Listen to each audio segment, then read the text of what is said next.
Welcome everyone to our fraudology masterclass. We have today amazing speaker that's gonna deliver for you all the techniques that you need to do when you are conducting fraud investigation. We have with us an expert who conducted so many professionals interview on so many major investigations, as well as he taught master classes all over the world. He is considered one of the best experts in issues related to interview techniques.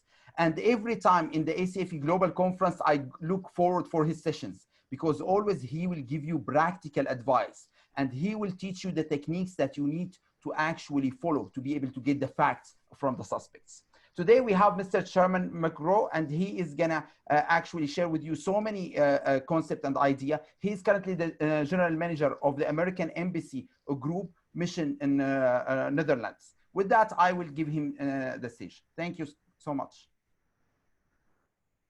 Thank you so much. Wow, that was quite an introduction. I hope it's not coming through that I'm blushing here after all those kind words that you gave me.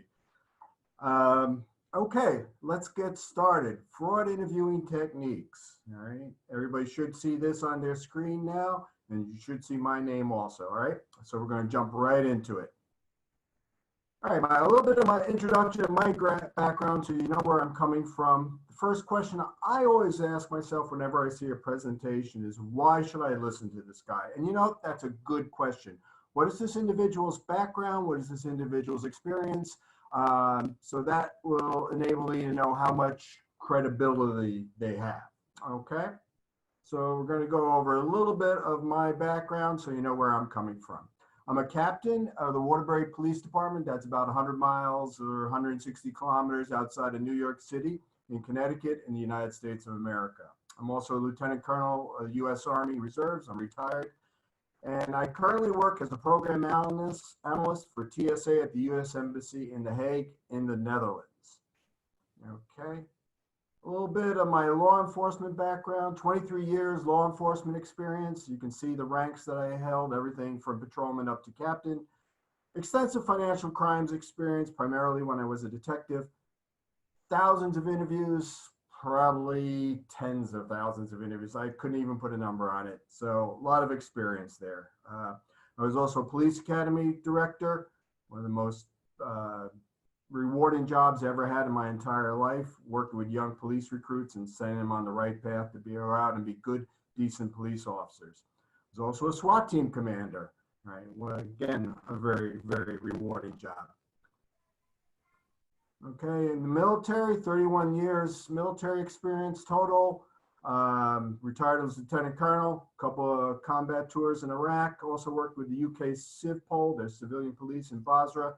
I was in charge of police trainers down in Basra. Also conducted financial investigations for the US Army. But wait, there's more. All right, Master's of Science, Forensic Science. Also have a law degree. That's right, a CFE, a SWAT team guy, and a lawyer, right? That is a grizzly bear with a chainsaw, all right? I'm admitted to the Connecticut bar in the United States, also to the federal bar. I can practice law there if I wanted. Okay, that's enough about me. So you just kind of an idea of where I am coming from. Where I always want to start, regardless of the level that I'm presenting at, is with a quick review of the basics, all right? No more than about 15 minutes, and some of you are saying, why? Why basics? I'll tell you why. Because every single time somebody runs into a problem is because they have deviated from the basics, all right? Somebody calls me up or they write me an email, I have this particular situation, this is what happened. I was interviewing the guy in his office. I'm like, whoa, time out. You should never interview somebody in their office. We'll go into that in a little bit. I said, but there's somebody who's deviating from the basics. They were told not to do something, they did it anyway. Equals problems. All right. All right, let's go over what we already know. If you don't know it, not a problem. That's why you're here. All right, we're going to refresh and recharge our batteries. Why interviewing? Why even have this at all? You guys are, many of you guys and gals are experienced investigators. You're able to conduct an investigation. You can develop a pretty good case based on the evidence. You can gather your profit and loss statements, your balance sheets, cash flow, etc. Sometimes a case without a confession or an admission is just, the evidence is just not enough. Sometimes it's the only way we're going to get somewhere on a particular case. And even when we do have enough evidence to move forward, if you can get a confession to go through that, which you can obtain through interviewing, it just kind of puts a real nice bow on it. When you have all this evidence and you have a confession from the fraudster, man, that is a great, great case. Okay, confessions are vital. Gotta have them. All right. Many financial crimes would not be solved without confessions. All right. Confessions cinch the deal. All right. Interviewing gives you the tools you need to get those confessions. Years ago, when I was a rookie police officer, I took my first, what was known at the time as interview and interrogation course. All right. I had been out on the street. I had been talking to people. Sometimes I would say, I know you did it. They would say, no, I didn't. Yes, you did. No, I didn't. And that was it. I basically said, accused them of doing something. They denied it. I said, that's as far as you can go, right? What more can you do? Well, it turns out there's a lot more you can do. All right. I'm going to try to give you those tools that you're going to need to be able to get confessions and admissions from people. All right.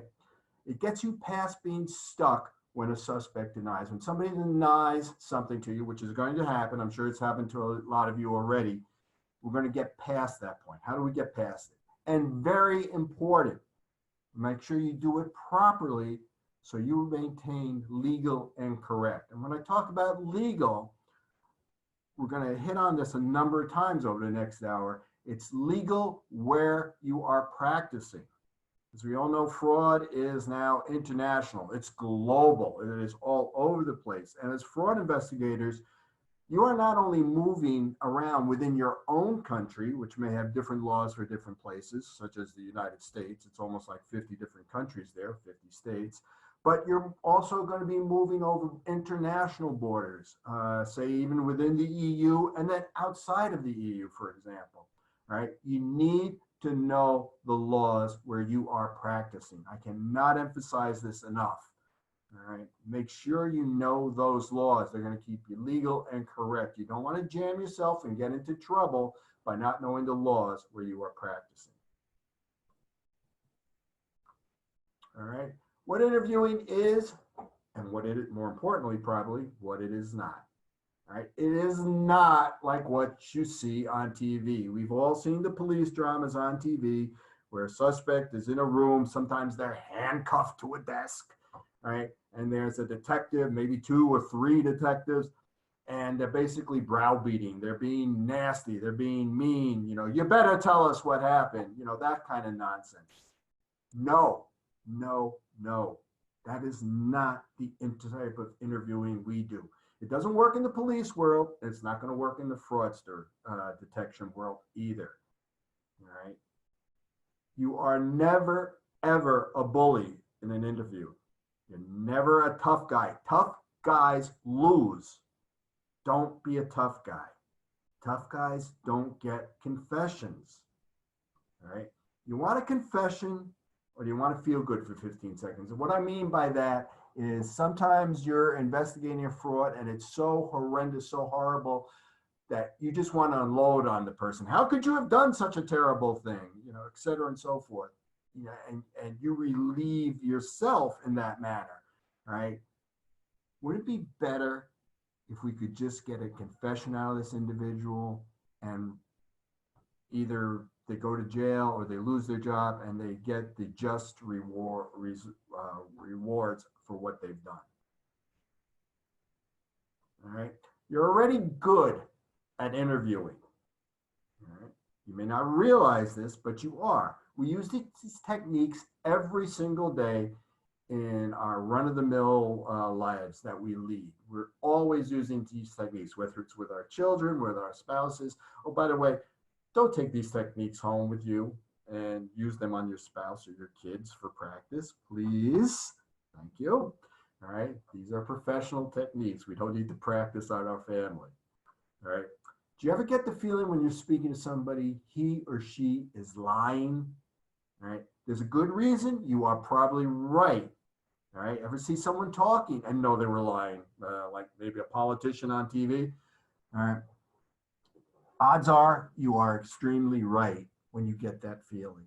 All right. I'm going to show you how to interpret those natural instincts and point to concrete indicators.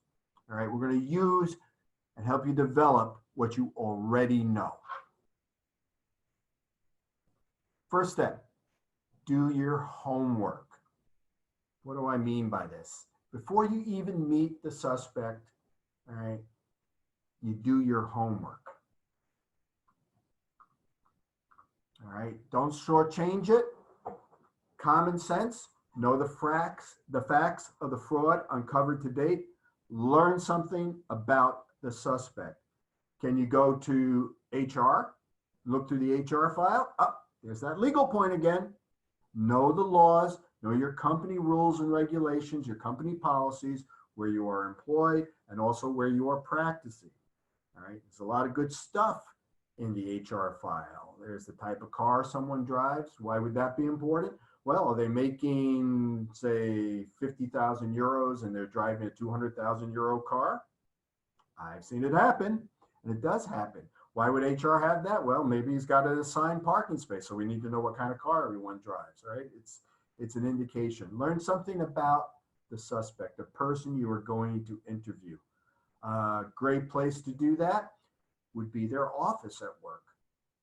People put in their office things that are important to them. When you walk into someone's office, you're getting a reflection of what is important to them. You're getting an insider's view of their mind. Okay, what do they have on their desk? They have pictures of their family. They have pictures of their boat. They have pictures of their car. Right? All these are indications. All right, maybe family is the most important thing to them. Maybe material things are the most important thing to them. All right, it's gives you an insight into their mind. Is their office neat? Is it orderly? Or does it look like the paper bomb just went off in there? I had a boss, it looked like the paper bomb went off in there. Within a week of him coming on the job, his desk was covered. The chairs were then covered with piles of paper, and he moved on to the floor, right? Very efficient man, very good boss, but that was his method, but it was an insight into their mind. Some people, they completely clean their desk off every single day. That's a very orderly person, all right? Order and routine means a lot to that type of person, all right? This is doing your homework. This is discovering things about an individual. Oops, there we go. All right, check files, privacy concerns, talk to supervisors. All right, what's the supervisor's take on someone? All right, also talk to coworkers. You know, they may have a slightly different take on someone than a supervisor. All right, so you do all this, a picture of the person you're going to interview should start to emerge. All right, and all this will help you during the interview process. All right, the shortest way between 2 points is a straight line. We all know that. All right, and many times we're human beings. We're all got a little bit of that lazy gene in us. I know I have it. Sometimes we don't want to do all the homework and all the background that a case requires. You know, let's just do the interview and maybe we can get a confession right away. Won't necessarily happen that way. Okay, do your homework. Very important. Know as much as you can about the suspect before the interview. Relating to a suspect. What do I mean by that? You have to be able to relate to somebody, to establish a rapport. You have to feel it in your gut. Do you ever meet somebody for the first time and within 5 minutes, it feels like you've known this person forever? The conversation flows, it's easygoing, you're thinking the same thoughts together at the same time. You've established a rapport. This is what you want to do with the person that you need to interview, the suspected fraudster. All right. Sometimes this is hard depending on what they've done. All right. As a detective, I could never do any kind of sex crime or child abuse cases because I found those things personally to me so abhorrent. I could never develop a rapport with somebody who was suspected of doing those things. So I wasn't the person to do those kind of interviews. All right. Any of us ever been short of money? Well, I'll raise my hand. You know, at times in my life, sure. So we can relate to that. We can relate to a suspect. You know, did I commit fraud in order to get money to help alleviate that problem? No. All right. But I can understand the motivation. All right. That helps me to establish a rapport. All right. Get feedback as you talk to someone. You know, are they engaging in a conversation? What are they saying? How are they saying it? Are you the right person to do this interview? Shake hands when you meet them. If what they've done is so abhorrent to you, so bad that you don't want to shake their hands, which I know we shouldn't be doing these days at all. But if you would be hesitant to shake their hand, maybe you're not the right guy or gal for this interview. All right. You can't fake a rapport. You can't fake caring about somebody. All right. Yeah, I really have got to be able to do that. There's a word for all this: empathy. You have to have empathy for the fraudster. All right. You got to be able to empathize with the suspect. Let me give you a concrete example of this. Somebody has a family member who gets sick, God forbid, cancer. All right. They don't have enough money for the medical bills, and they commit fraud in order to help alleviate that problem. All right. Can I understand that? Absolutely. Can I relate to that? Sure. Am I excusing it? No way. But I am able to understand the motivation that compelled this person to commit fraud. They were trying to help a family member. You know, there's dozens of different ways to do that other than stealing, of course. And they should have taken advantage of that, but I can understand it. I can empathize with the motivation. All right. Now, where are we going to conduct this interview? All right. Ideally, in an interview room. And what would an ideal interview room look like?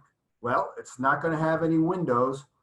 Why? Windows are a way to look out to the outside world and see what's going on. It's a distraction. All right. When you're interviewing someone, you want them focused in on exactly what you're talking about. If they can turn their head and look out the window, it's not good. They get distracted. It relieves the pressure that they may be feeling, right? So ideally in an interview room, no windows. Small, all right? I'm not talking like a closet, but I've seen them as small as about 2.5 meters by 2.5 meters, all right? A small room. Gives the physical impression of pressure, all right? 2 chairs, easy one. One for you, one for the interviewee, all right? No posters on the wall, no artwork, no warning signs, bare walls, no windows, small, just 2 chairs. Maybe a desk, a small one off to the side if you have evidence and paperwork that you're going to be using during the interview. But that's it. All right. All right. And you want it quiet. You don't want, again, distractions. You don't want people walking by. You don't want conversation to be heard. You certainly don't want anything you're discussing in the room to be heard by others. All right. You want it nice and quiet. All right. Do your best to find a place like this. All right. If you're going to be working particularly at a firm, see if you can get a dedicated interview room. That would be great. Odds are most of us as investigators, we're going to be going off into the field, into different countries, different locations, where we're not going to have that level of control. Do your best to find a place to conduct an interview that has all these attributes that we just went over. All right. If it has windows, maybe it has blinds. Pull the blinds down so they can't look out. You know, adapt. When you get into the interview, if there's stuff on the wall, take it down if you can. Okay? All right, let's move on. Now, important point here. Remember, it's an interview. It is never, ever, ever an interrogation, right? This type of presentation years and years ago used to be called interviewing and interrogation. We got away from that. Forget the word interrogation. We don't use it anymore. Why? Who interrogates people?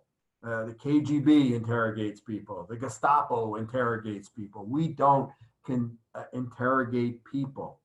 We interview them. It's a kinder, gentler word. If you're ever on the stand and you're needing to testify in a particular case, and an attorney says, "How long did the interrogation last?" Your response is, "The interview lasted for approximately half an hour or an hour, whatever it is." All right. Always use the term interview. All right. Be friendly during the interview. Remember, bad guys lose. Establish empathy, establish a rapport with whoever you're talking to. People will unburden themselves to people that they like. Right? If they don't like you, you're never going to get anywhere. Right? Develop empathy. Right? Can't fake that, gang. Right? Shake hands if you can. After you meet them in the lobby, wherever you meet them, and you're going to now walk to the interview room. There may be small talk on the way to that interview room. All right. That's normal.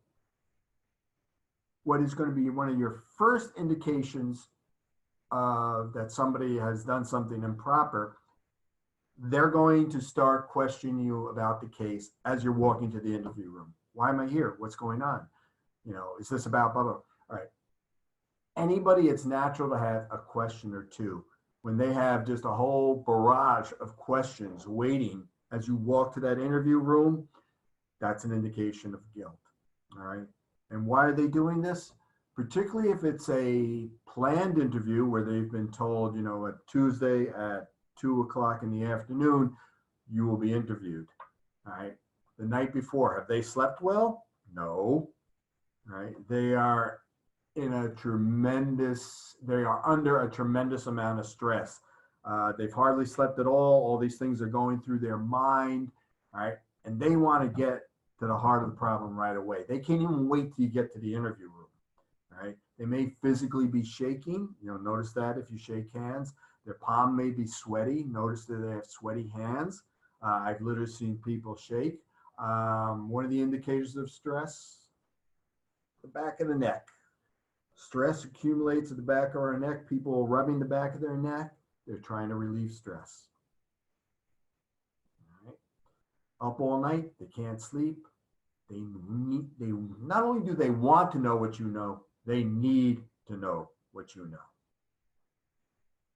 All right. What's important to the suspect? All right. We talked about this looking in the office. What is their upbringing? Are they religious? Maybe. Are they moral? Are they amoral, meaning a lack of complete morals? I sometimes get this question. I sometimes deal with people who are immoral. They have no sense of morals. To them, stealing is okay. Personal opinion, I don't think anyone thinks stealing is okay. I think it's hardwired in our DNA. We know right from wrong. All right. We may deny it. We may rationalize ourselves away from it, but deep down, we know when we're doing something wrong. All right. Are they moral or amoral? Well, you get somebody who's, people sometimes say they steal from people and they feel no guilt about it. All right. Does that certain group of people, do they steal from each other? No. Why not? If it's not stealing, it's not a problem. Why not steal from everybody? Steal from your own family. They draw a line somewhere. They know it's wrong. Right? What do they care about? Look around that office. Are they wearing something around their neck or something that's religious?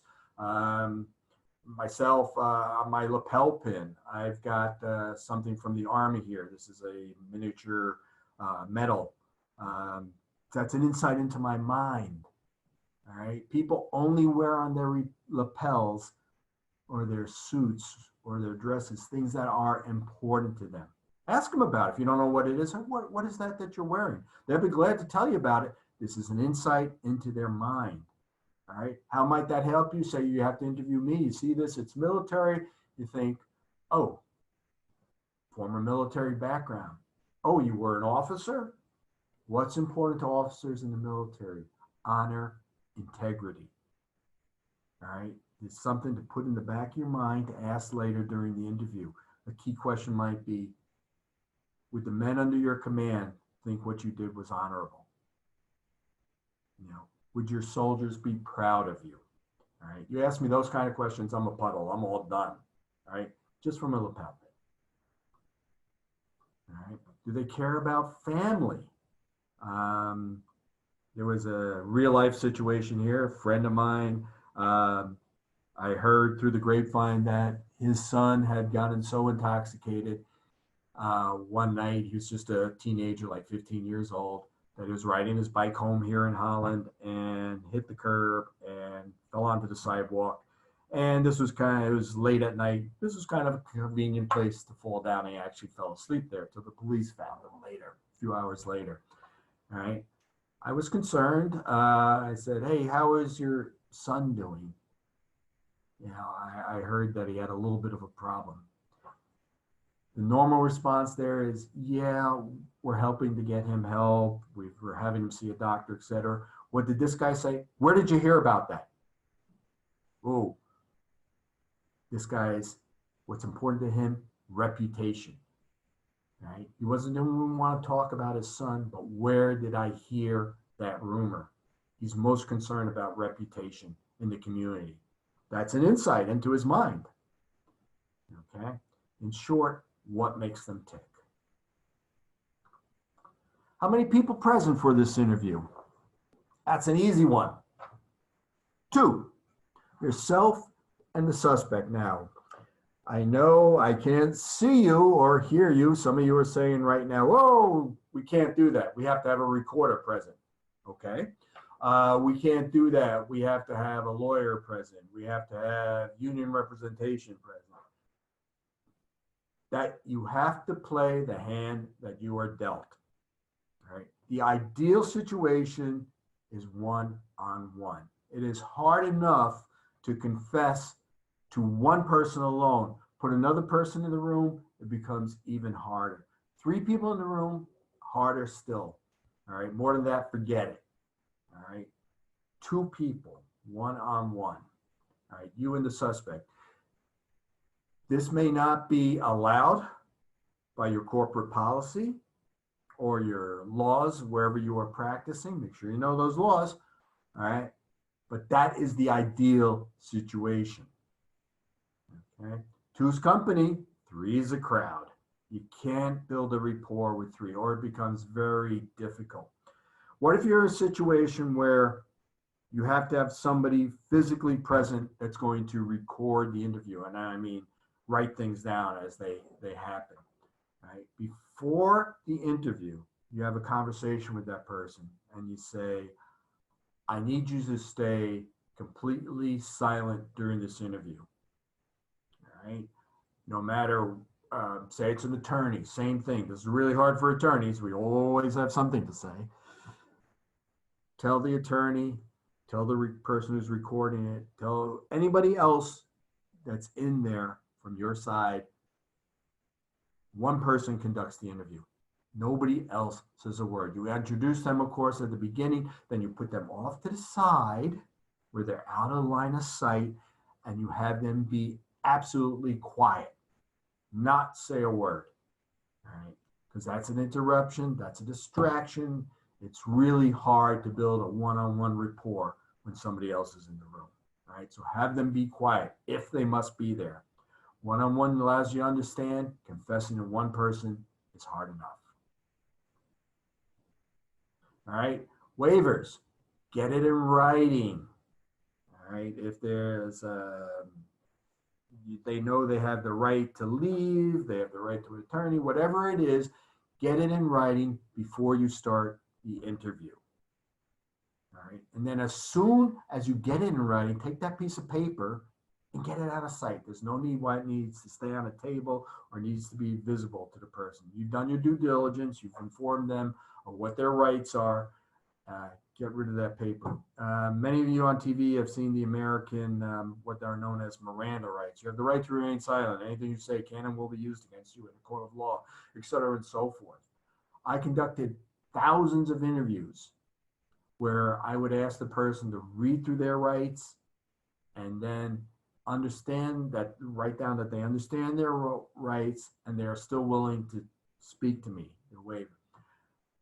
Why did they do that? Everything in those rights says you should leave this interview right now. Nothing good is going to come from it for you. All right. Yet every single one always signed away their rights. All right. And how did I do that? By being a nice guy, saying, here are the rights that you are entitled to. What I would like you to do is to read through it, make sure that you understand. Matter of fact, if you could initial by each right, that would be really helpful. All right. I want to make sure that you fully understand everything that you are entitled to. Who can argue with that? All right. We would read it. Yep. Occasionally we get the question, what if I don't sign this? Well, I'm afraid then the interview will have to end and I'm afraid you have to leave. All right. Yeah, as someone once told me, yeah, don't throw me into that briar patch, Brer Fox. It's the best thing that they could do. But they've come all the way down to see you. They're in an interview. They want to know what you know. Every single person always sign that. Sign the waiver. Get it in writing, get it out of sight. All right. Understand if they're free to leave, if it's applicable, that they can get a lawyer. They're their own free will, very important. Get it in writing and put it out of sight. Strong positive opening statement. All right. It's an accusation. Know the law. There are certain countries in the world where if you accuse somebody of something without proof, you have actually committed a crime. That's a fun fact that you would need to know beforehand. If you accuse somebody of something, know the law where you are practicing. All right. Here's an example. I want to talk to you about taking some money from the safe. All right. What are the reactions we're going to be? They may confess right then and there, but more likely, people who are innocent are going to get mad. But guess what? So are the guilty. How are we going to tell them apart? And I'll give you a hint. The innocent who are genuinely mad are going to look exactly like the guilty. There's no way by looking at them that you'll be able to tell which ones they are, the innocent, which one are the guilty. Say, I want to talk to you, take some money from the safe. What? I told you I did not take that money from the safe. How many times do I need to tell you I didn't take that money at all? That sounds pretty good. That was an act. All right? An innocent party might do the exact same thing and it would look exactly the same. So how are we going to tell them apart? Easy.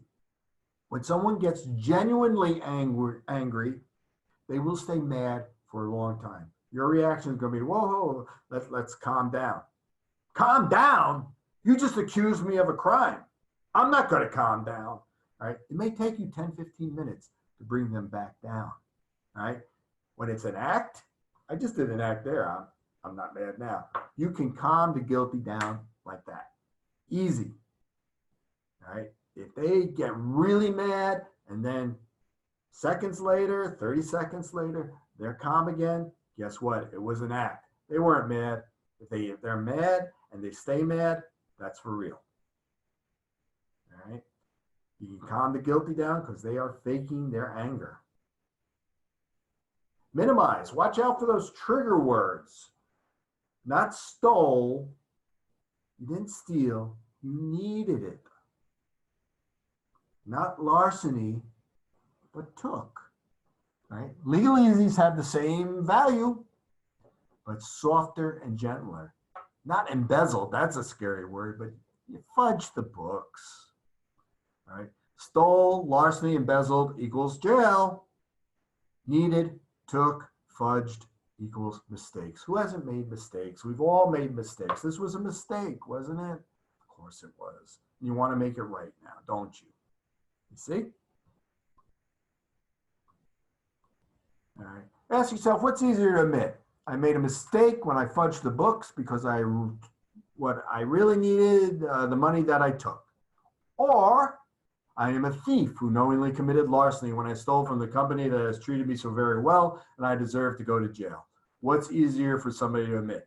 Legally, fudging the book, same thing.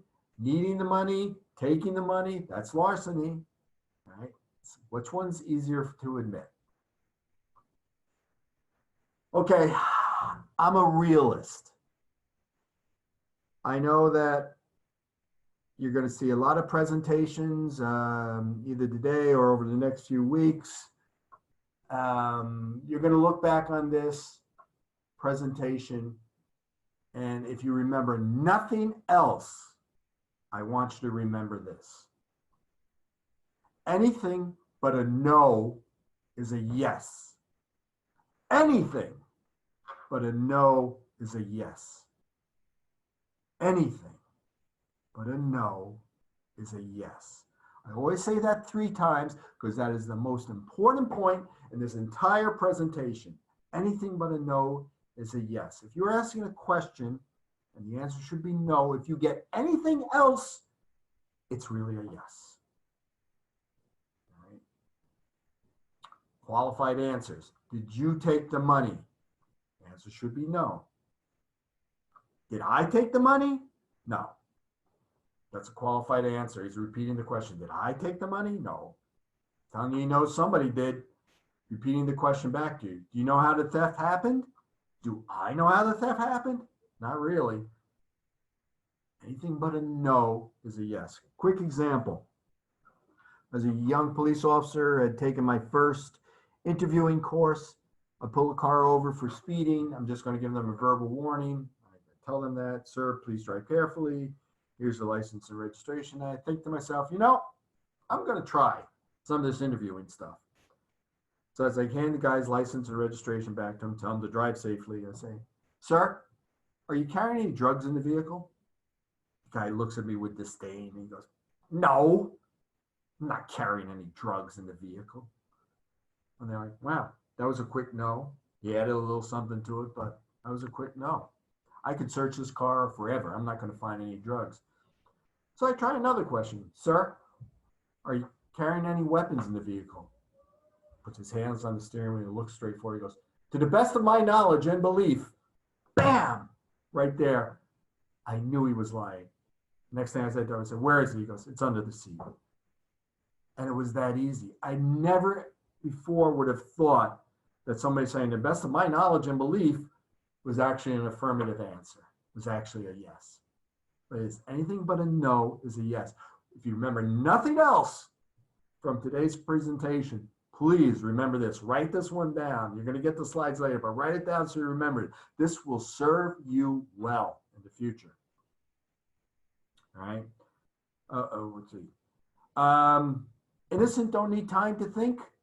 To deny, the guilty, they need time. Interruptions. Okay, this is another easy one. Never. It should be sacrosanct to you. When you go into an interview room to interview somebody, nobody interrupts you. Right? Very few exceptions. An exception, the building's on fire. We all need to get out so we don't burn to death. There's an exception. Other than something extreme like that, don't get interrupted. You don't want that to happen. All right, emergencies, real ones only. All right, we just talked about. Interruptions are going to break the mood. They're going to break the rapport. They're going to cost you confessions. All right. If somebody has something that they really need to speak to you, if there's a glass window in the door, they could take a flashlight, they could shine it, and you could say, you know, you'll catch that out of the corner of your eye. Then you can break the interview, step outside, and speak to somebody. But you really just don't want to have any interruptions. Interruptions are going to set you back, set you way back. Another quick war story. I'm interviewing a murder suspect. about as heavy as it gets. And we're that close. He's going to admit what he did. And we had an old-time detective boss who'd been on the job 40 some odd years, didn't believe in all this interviewing nonsense. And I almost got the guy admitting it. All of a sudden the door, boom, comes open. And the guy points his finger at the suspect, the murder suspect. He says, you better tell this detective everything you know or else you're going to jail for a long time. Boom, and he closes the door. And we could feel like almost the air moving in the room. And we're all like, what was that? All right. This guy wasn't an idiot. He knew that if he told me everything he knew, he definitely was going to jail for a long time. All right. Interruptions, they set you way, way back. It took me another hour to get back to where I was before with this guy. All right. They always come at the worst time. No interruptions. Legal matters. Know your legal responsibilities for where you are. We talked about it. This is an important one. Especially if you're going to a different country. Speak to somebody who's a legal expert in that country before you conduct an interview. Don't jam yourself up. All right. Will there be criminal consequences? Sometimes there are. Sometimes the corporation just wants to keep it quiet. All right. Sometimes they're going to turn it, it's big enough, it's going to get turned over to the police. All right. Are you an agent of the police? Once you bring the police in, if you get any guidance from the police at all, guess what? You have just become a de facto police officer if you conduct any further interviews, particularly if you're trying to get information that the police have asked you that they'd like to know. All right. And then all those protections that a citizen has when they're dealing with the police will then kick in. All right. If you're going to speak with the police, do your investigation, finish it, and then present them with a case. If that's what management wants. All right. Are rights warnings necessary? They should come of their own free will. They're free to leave at any time. Getting back to the interview room, where should the suspect's chair be? Always closest to the door. Never, ever put your chair between the suspect and the means of exit. All right. You're setting yourself up if you do that for a false imprisonment charge. Later, they're going to say, I felt like I couldn't get out of that room. The only way I could get out of that room was by answering questions, and I was ready to say anything. No, let them be by the door. All right. They're going to forget it's behind them. All right. But you never want to create that impression that you are physically restraining them. All right. If they ask for a lawyer, he said, do I need a lawyer? What if they ask you if they need a lawyer? What do you say? All right. This is a tough one. It's going to depend on the laws and where you are practicing.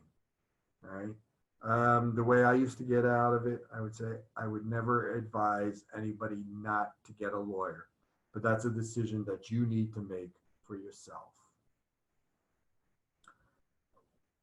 Okay. Difficult situation lawyers. What about lawyers from your side? I'm from legal. I'm here to help.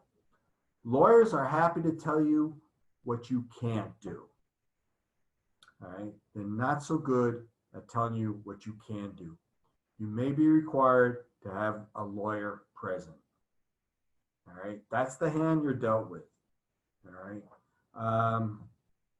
Again, tell the lawyer from your side you're conducting an interview. If they need to be there to observe, they need to stay quiet. All right. Need to act as an observer, not a participant. Keep them out of that line of sight that we talked about before. Subjects should forget they're even there. No interruptions, particularly from anybody in the room. Rationalization.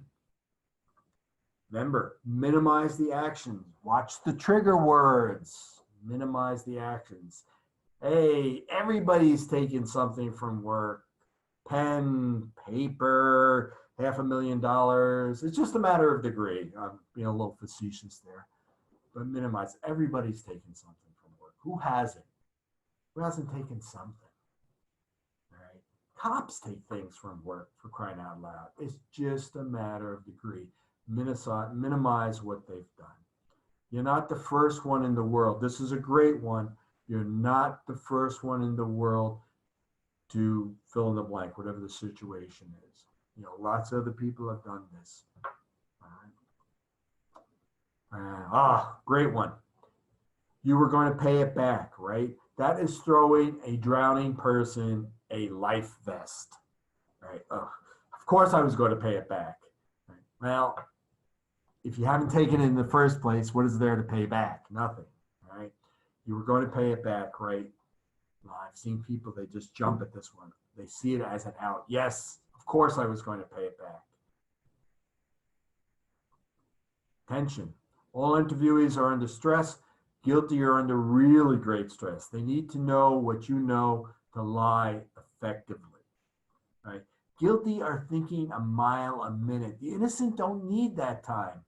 If you ask them something, right, if they're just going to memory banks, it doesn't take that long because they're just remembering and they can tell you right away.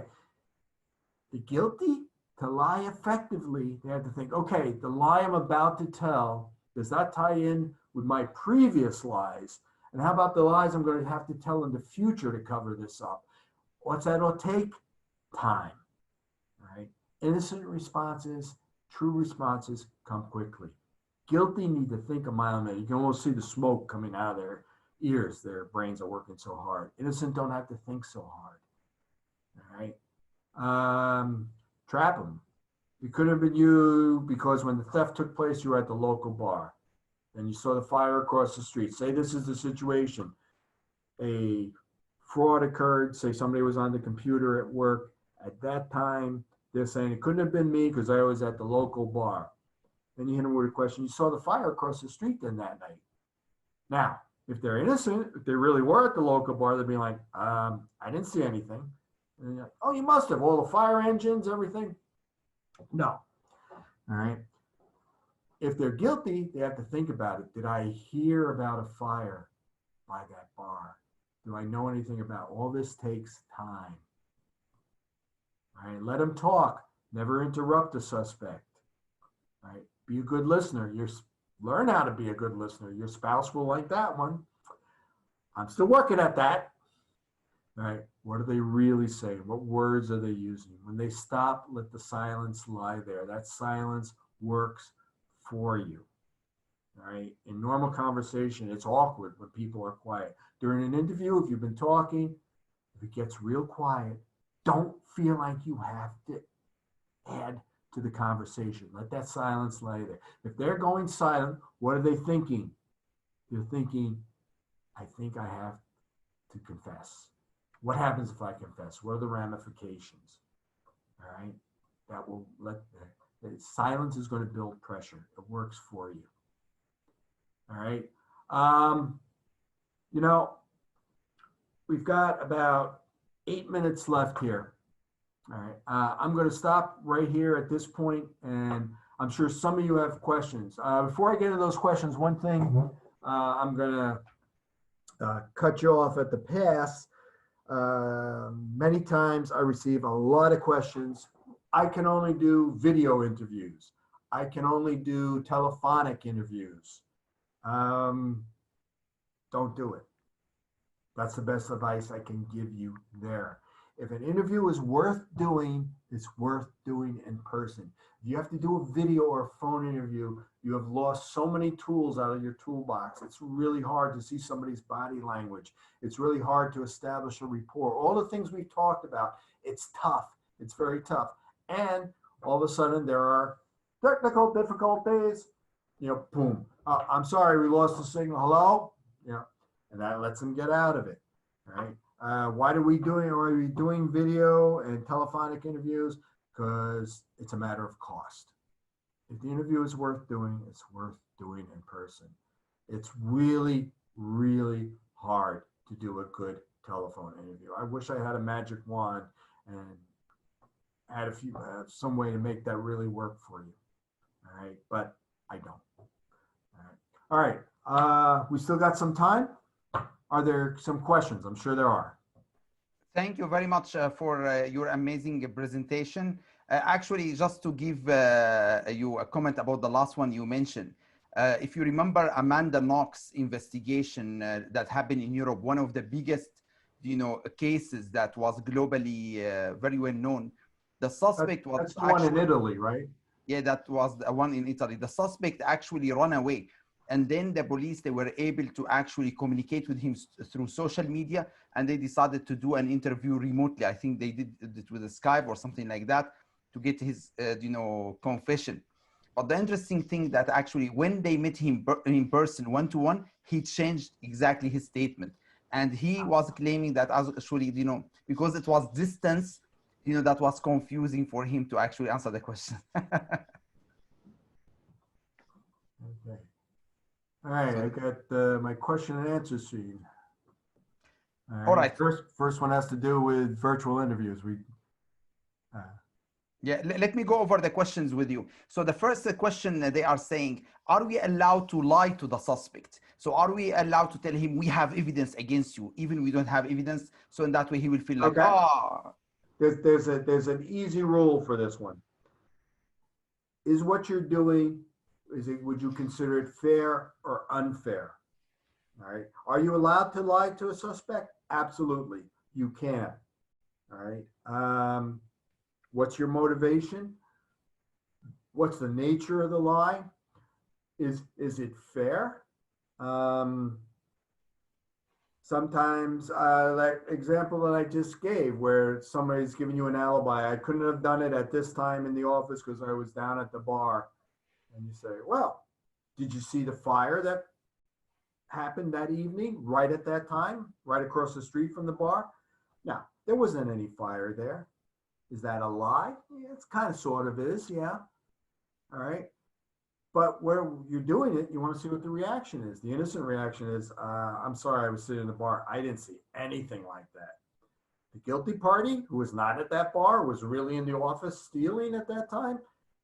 They got to think, there's a situation where you're able to,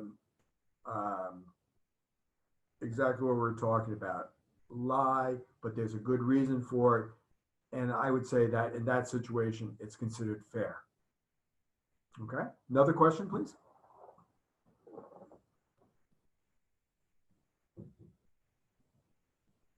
Okay, so the other question is about the mobile phone. Are we allowed to actually tell him that you need to switch your mobile phone off when we start the interview with him? Better yet, they don't take it into the interview room. All right. If you're working at a company or a corporation, have that in your initial agreement when somebody gets hired. All right. Cell phones. No. It's a distraction. Like, oh, excuse me. I'll be with you in just a second. No cell phones in there. Yeah, tell them, I'm sorry. I don't want to be interrupted. It's a distraction. We won't be all that long. Please leave your cell phone outside. If they don't want to abide by that, I would say do not conduct the interview. Bring it to the attention of the higher up that they are being non-cooperative. No cell phones in interviews, please. Another one? Right. We got time for a couple more? Yeah, we have time for a couple of more. Another one, they are saying when you are conducting an interview, why we need to conduct it in a conference room, not in his office? And what if he refused? He said, no, we need to do it in my office. Never, ever in their office. All right, think about that for a second. The office is their place of power. They're behind their own desk. They probably got a computer screen between you and them. They have all their things around them. Get them out of that comfortable environment. Do not conduct an interview in their office, if at all possible.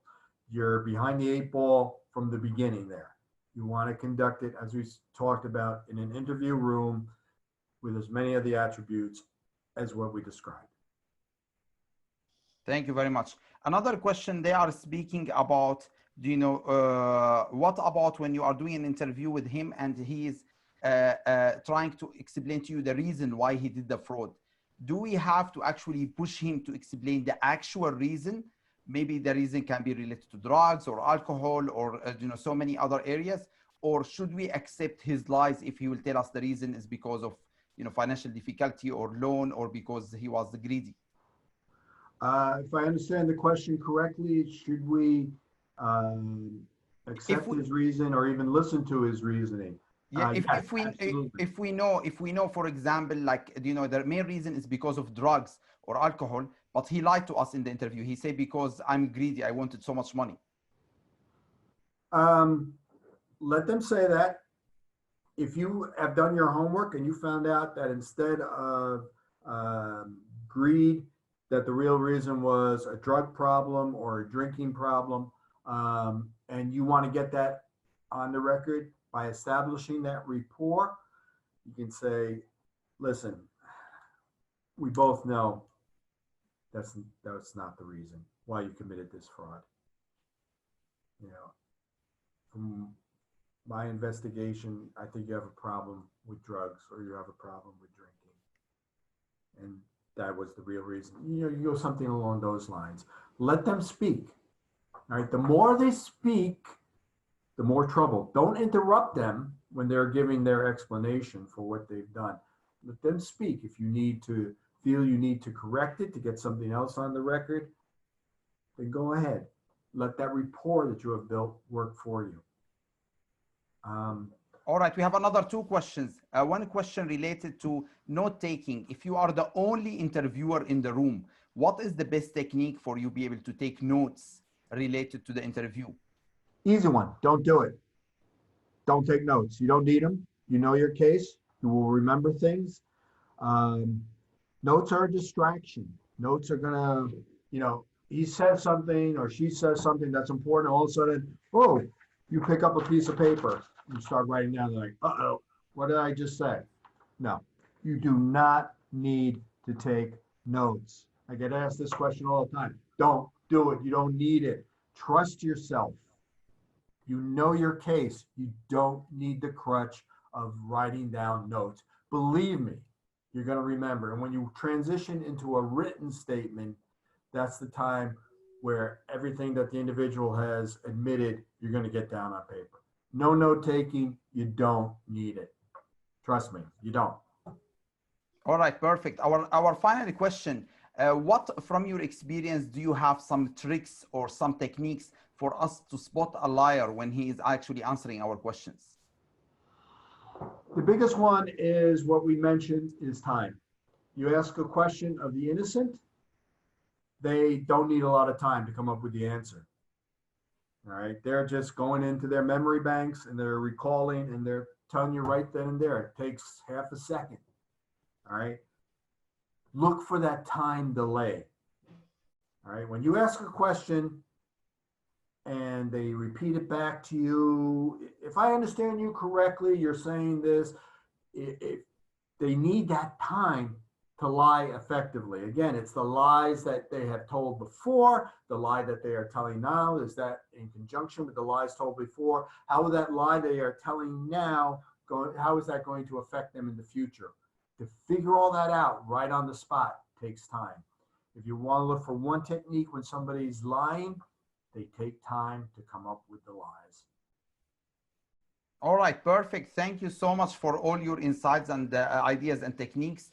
I can see here the feedback of our delegates. We have around 1,500 attending us live, and the feedback is really great. They are really enjoying all these techniques, and they say they are really learning some of the valuable skills that they can use on their job. With that, I would like to thank you for being our special guest speaker for from all the way from Amsterdam, joining us for this amazing session. I would like to thank all our international delegates for joining this global webinar. This is the conclusion of the webinar.